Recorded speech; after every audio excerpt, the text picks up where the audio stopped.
Go inside the Crimson Tide with your hosts Rodney Orr and Gary Harris, keeping you informed on everything Alabama. Tider Insider TV, brought to you by Tuscaloosa Tourism and Sports. It's kind of funny, like you see Coach Saban, doing DV drills, getting into phase and, backpedaling. Then you look over, you see this, 6'5", tall guy lining up at receiver. So I just feel like I really want to say if it was back in Coach Saban prime, I want to see who would win a one-on-one. To be honest, that's just my take though. Yeah. Hey, it makes sense. Saban was a DB. DeBoer was a wide receiver. But, about 20-plus years age difference there between the two.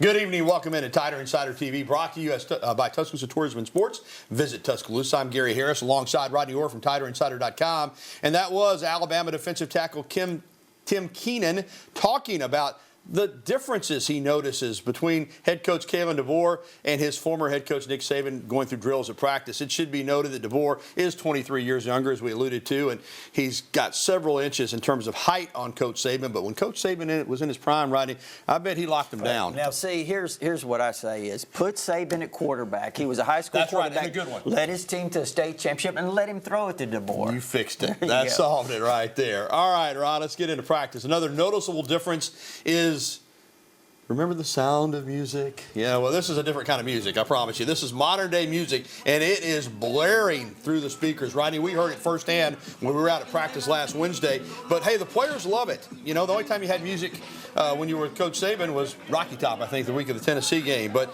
players like it, and coaches seem to have no problem coaching. You hear Freddie Roach there just fine. You had a huge write-up at TiderInsider.com last week on spring drills, what you took away from the first week, and some things that you've noticed and some things that you've heard. Why don't you go ahead and fill us in on your takeaway from week number one? They're off this week, of course, for spring break. Well, first of all, you showed Freddie Roach there with those defensive linemen. He has a very impressive group in terms of just looking at them on the hoof. He's got some really good players. If you want to nitpick, Gary, maybe they could have a couple of more really big bodies in there, 320-pounders plus, maybe. But otherwise, you can't complain. There you see Austin Mack, number 10, that transfer quarterback. A lot of people talking about him. Heard Jalen Milroe had a really good week. You look at the offensive line, it's kind of the same thing. We know they're strong on the interior. They're still trying to work out those offensive tackles. But tell you something, that wide receiver group, they're going to be really, really good. And so is that linebacker group led by Deontay Lawson. We mentioned Coach Saban being a DB in college, of course, high school quarterback, Coach DeBoer being a wide receiver. You already mentioned the wide receivers a little bit, but secondary and wide receivers, crucial to the two schemes for these teams, both on offense and defense. You know what? And you look at them, and a lot of talk last week about Caleb Odom, the true freshman, being kind of moved to wide receiver from tight end. We thought he would be kind of that Amari Niblack type guy. He looked really good. He was kind of the rave of practice. They're going to be deep at wide receiver. Now, look, nobody's really saying it's going to be Judy and Ruggs and Waddle and Devontae Smith, but this has a chance to be really, really good group. And in the secondary, a lot of young players. Gary, they've got 5 guys that were 5-star players when they were coming out of high school as corners. Again, a lot of inexperience there, but look, you got Malachi Moore back. The addition of Damani Jackson, who is one of those former 5-stars, played at USC last year. Keon Sabb, those 3 guys, Moore, Damani Jackson, and Sabb, those are really big in terms of the experience that they're going to bring. So much excitement after 1 week. Spring break this week. Alabama goes back to work next week. A-Day, April 13th at 3 o'clock. Rodney, and a big announcement there. If you think people are losing interest in Alabama football because Nick Saban's gone, think again. The A-Day game will be televised live on ESPN at 3 o'clock that Saturday, April 13th. It's the only spring game being televised by over-the-air ESPN. Now, they'll have some others on stream, but what does that say about Alabama football? Well, them Georgia people probably aren't happy. Georgia, Auburn, Tennessee, all of them. Hey, it's still Alabama football, and they're still carrying the torch in the SEC. All right, Rodney, let's get to some hoops. Alabama basketball really needed a rally on Senior Day this past Saturday to beat Arkansas in overtime, 92-88. Crimson Tide never led in regulation. In fact, Arkansas should have won the game, but you know what? this late in the year, you kind of are what your record says you are. There's a reason that Arkansas is now one game under 500. There's a reason that Alabama's trying to play for a top 4 seed in the NCAA tournament. Give Arkansas a chance to find a way to lose, and they will. Give Alabama an opportunity to try to find a way to win, and they will. So that's what happened. Alabama gets the win in overtime, and most importantly, they earn the double bye. The Tide is the 3 seed. They'll not play until Friday, probably against Florida. That's what it looks like. But, Rodney, how important is it? And you know, especially with a tired basketball team dealing with some injuries, Griffin sat this one out with a lower leg injury, to not have to play until Friday. Yeah, I think it's really big because we thought 8-10 days ago they really looked like they were out of gas. I know what was it, Tuesday night, Gary? No, the Saturday that they played Tennessee. After that, when they played Florida, they were really gassed. Yeah, so I think it's big. No, I think it's big that they get that double bye, as you mentioned, and can rest. And Latrell Reitzel's back healthy after that head injury that kept him out several games. He had 20 points against Arkansas. And Coach Oats said something after the game that ticked off the Tennessee fans, the Auburn fans, Kentucky fans. He said, hey, man, if we don't lose Reitzel, we're probably the SEC champions. And Reitzel is critical. He's their most consistent three-point shooter. Of course, now we mentioned Griffin's out. You hope he's able to play on Friday. We don't know for sure. But Alabama was not healthy down the stretch. Hey, that's a fact, whether you like it or not. And we never even mentioned it on here. But, you know the truth. Injuries happen, and had Alabama had Latrell Reitzel, maybe they do beat Tennessee. Maybe they do. But where they are right now, it's good to have him coming back. This team, and again, you talked about the rest, so Alabama ought to be ready to go. They should be. Guard Mark Sears, first team All-SEC, and that's very deserving. Well, now it's time for Coach Talk. Alabama head coach Nate Oats has had 2 teams at Alabama that advanced to the Sweet 16 of the NCAA tournament. The 2021 team with Herb Jones was the number 2 seed, and the 2023 squad was the number 1 overall seed. In 2022, Alabama was a number 6 seed in the West region and wound up getting upset in the first round by number 11 Notre Dame. Now, some might compare this team to that one, but Coach sees some differences. These guys are fighting for each other. Grant's a great kid. Reitzel. I go down this list, and you look at every kid that's playing, even guys that aren't playing. I feel like this group wants to keep playing together. They love playing with each other, so it's different. And I'm not saying that there's some really good kids on the 22 team. I'm not trying to say they're all, but this group's definitely different. Let's run down the bracket for the 2024 SEC tournament, which begins on Wednesday in Nashville. Alabama does get a double bye, so the Tide will play Friday night at 8:30. The final game against the winner of against either Florida or the winner of the Missouri-Georgia. The Missouri-Georgia winner plays Florida. The winner of that game will play Alabama. I'll get it out. Tigers and the Bulldogs play on Wednesday. The winner faces Florida on Thursday, as we said, and that winner will advance to play Alabama on Friday. This is the 3rd time in 4 years that Nate Oats and the Crimson Tide have earned a double bye as one of the top 4 seeds going into the SEC tournament. Rodney, your postseason expectations for Alabama beginning with this SEC tournament? Well, look, if they get hot, you mentioned Reitzel's back, and if they get hot, they play well like they were playing in a stretch there before those final 2 games, the Tennessee game and, of course, the Florida game. I think the Arkansas game might serve as some kind of a momentum builder as you start to head into this SEC tournament. If Alabama gets hot, they can play with anybody. Well, the Alabama women worked like crazy to get a double bye in the SEC tournament and did. But then they ran into Tennessee on Friday, and it really, there's no other way to, I try to be honest with you. It was disappointing. It was a real letdown that Alabama, with the double bye, came out and got blown out by Tennessee 83-61. Still, though, the good news is Alabama is going to be in the NCAA tournament. We'll wait to find out what their seed is and where they play. Jessica Timmons did leave late in that game, or late in the first quarter, with a knee injury, so she wasn't available for the rest of the game. That hurt Alabama, but again, we'll wait until Sunday night now for the ESPN Women's NCAA Tournament Selection Show. Well, still to come on Tider Insider Television, former Alabama head coach Nick Saban has shares some strong NIL takes with legislators up in Washington, D.C. today. And the current Crimson Tide head coach Kalen DeBoer continues to let all the naysayers know on the recruiting trail. We'll tell you about Bama's latest 2 big commitments from this past weekend. And we'll be getting to your phone calls, emails, and tweets. As always, the phone number is 205-348-WVUA. That's 348-9882. Or you can email us, TITV@WVUA23.com. We'll be back with more of the show that takes you inside the Crimson Tide, Tider Insider TV.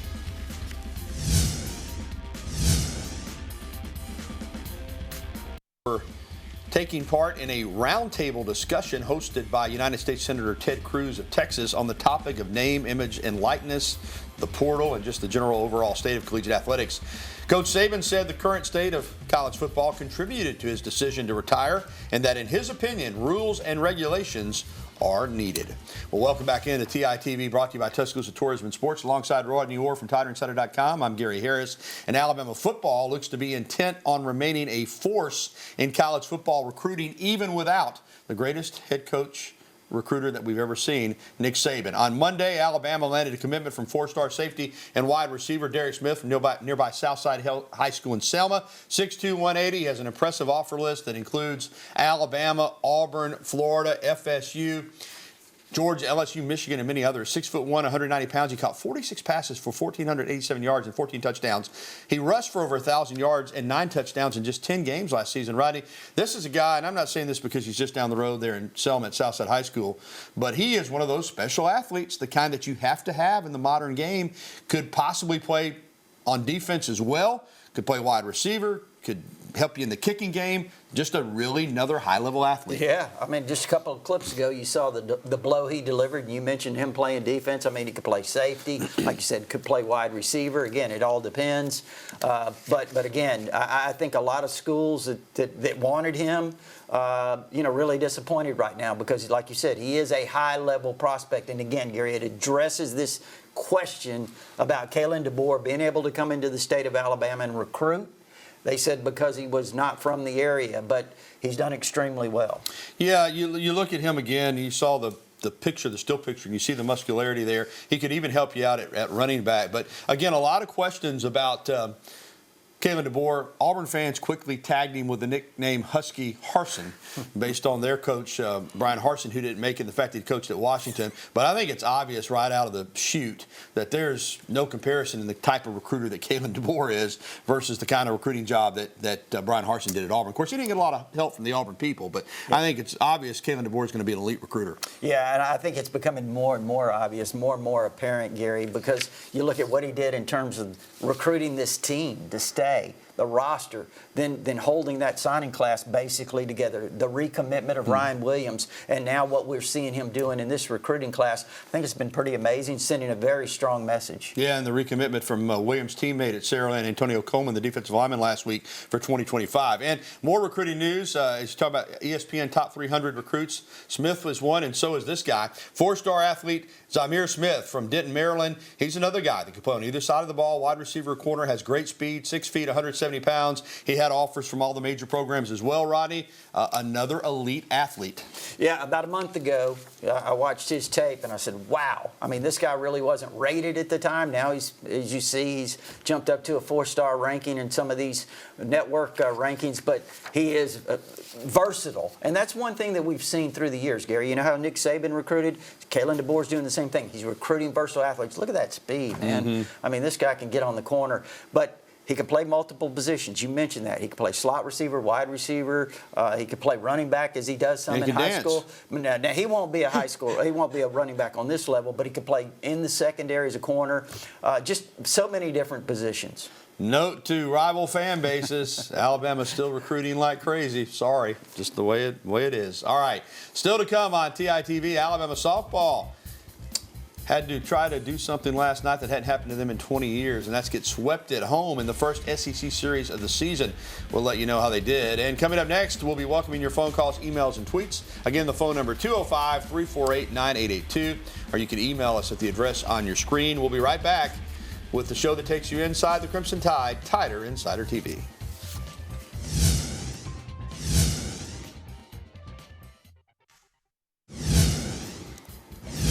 Alabama softball needed it, and they got it on Monday night. A lot of it had to do with that young lady, Kayla Beaver, but they got some offense against Florida after getting shut out on Saturday, scoring only 2 runs, and getting blown out on Sunday, 11-2. They got an early lead, got a run, and then Bailey Dowling added a homer in the 4th to make it 2-0. Beaver did the rest. She was phenomenal. She gets the shutout. Alabama avoids being swept at home for the first time in 20 years. LSU beat them 3 games in Tuscaloosa back in 2004. Bama baseball swept Lipscomb over the weekend, and the Tide is in action right now at Southern Miss, and that's a tough place to play, Pete Taylor Park in Hattiesburg. Bama down 3-0 in the third, so they'll look to rally before hosting Tennessee to open the SEC schedule. Alabama softball's at Florida State tomorrow night, then plays a SEC series at Georgia this weekend. All right, welcome back into the program with Rodney Orr. I'm Gary Harris. It's time to hit the phone lines. Leading us off tonight, our pal Sammy up in Walker County. Hey, Sammy.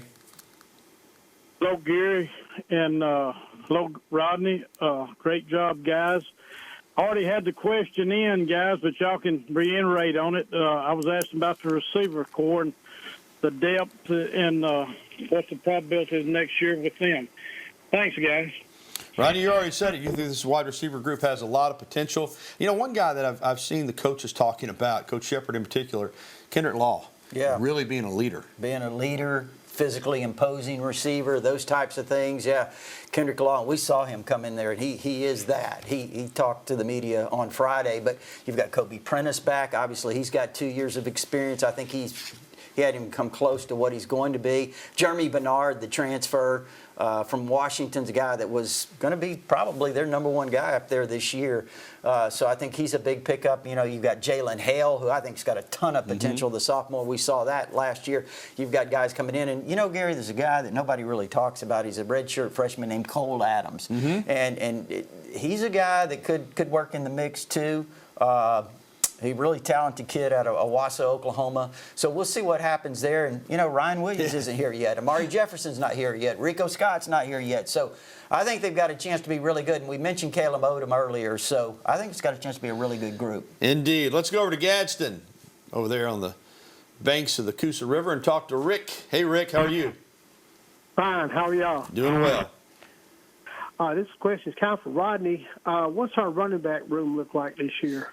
I'll hang up and listen. Listen, right now I think it looks really good. You look at those top two guys, Jam Miller and Justice Haynes. Look, we think they can both be outstanding players. I mean, obviously you've seen both of them last year. You saw what Justice Haynes could do in the game against Michigan. So I think that's a really good group. Richard Young is a five-star guy that was redshirted last year, played a little bit. He's back. You got some freshmen. You got Daniel Hill, who's already here from Meridian. Gary, they're talking really, really high things about him. And then you got Kevin Riley, the local kid here from Tuscaloosa that'll be in this summer. So I think it's a really good group. Now look, you know, things could change in the spring. There's always a portal. I don't think Jam Miller's going anywhere. I don't think Justice Haynes is going anywhere.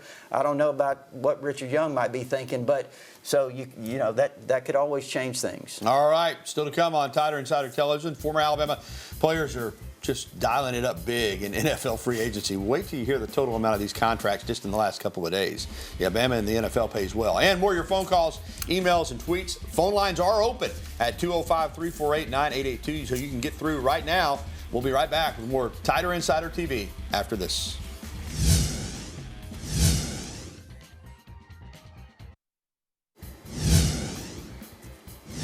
The King has a new throne. Former Tennessee Titans running back Derrick Henry is joining the flock. ESPN's Adam Schefter broke the news today that the Baltimore Ravens reached a 2-year, $16 million agreement with the NFL's most productive running back over the past decade, Derrick Henry. The deal includes $9 million in guarantees the first year. The 30-year-old Henry has rushed for over 1,000 yards in 5 of his past 6 seasons, including topping the NFL in 2019 and 2020. One of those years, of course, was a 2,000-yard plus. Add that in today with Raekwon Davis inking with the Colts, and A'Shawn Robinson signing with the Panthers. And, of course, Monday, Landon Dickerson got extended with the Philadelphia Eagles, a huge extension. And free agents Josh Jacobs and Xavier McKinney both signed with the Green Bay Packers. You're seeing the amounts come out there on your screen. And, Rodney, I did a little math before the show. We'll let everybody see these deals and the potential income for former Alabama stars in the NFL. And then I'll tell you that it adds up to, well, McKinney, $68 million, Dickerson, $87 million, Jacobs, $48 million, Henry, $20 million, Davis, $14 million, and Robinson, $22.5 million. That adds up to $295.5 million. How about that? Wow. Bama in the NFL still pays well. And I know NIL is big, and I know it's a big part of it, but still, if you can get developed, play well, and get to the NFL, that's really where you're going to make life-changing money. Absolutely. Bama guys use that in recruiting. Bama guys continue to show that. All right, where are we going here? We're going to talk about trades. All right, we're going to go to an email. This is our email question of the day. It's brought to you by, have we got the ad? Yeah, KDM Service Corporation, serving your family like our family. When it comes to heating and air conditioning, it's KDM Service Corporation. All right, why not practice during spring break when there are no classes? That's from Barry in Tuscaloosa. I understand that thought process. Yeah, there's no classes. You're here by yourself, but that's probably the reason. You try to practice these guys when everybody else is calling for spring break, and you're going to have some very unhappy football players. Well, I mean, and you could do it a different way. I mean, you could obviously start after spring break. Maybe it's a little late. But also, too, think about this, Gary. These guys have been through a grueling winter workout program, the fourth quarter program. They go right into spring drills.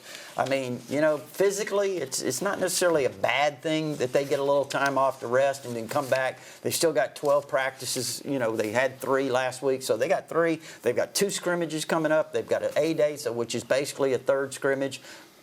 So a week doesn't really hurt. All right, let's get out on the phone lines, and BT in Tuscaloosa is with us. Hey, BT. Hey, Gary and Rodney, how are y'all doing? Doing well. What you got? Gary, I want to ask about how far can the Alabama team get in the SEC and NCAA? Yeah, that's always the magic question. You just don't know. You know, Alabama had the #1 overall seed last year. I thought they had a Final Four team. They did have a Final Four caliber team. They didn't get past the round of 16. Maybe this year they're a good team, but not as highly thought of as that one. Maybe they get in the tournament, get hot. You know, that 2004 team made it to the Elite Eight, farthest Alabama's ever gone, and that was thought to be a pretty average team. So the postseason, you just have to play it out and see. All right, we're going to come back and wrap up this edition of Tider Insider TV right after this.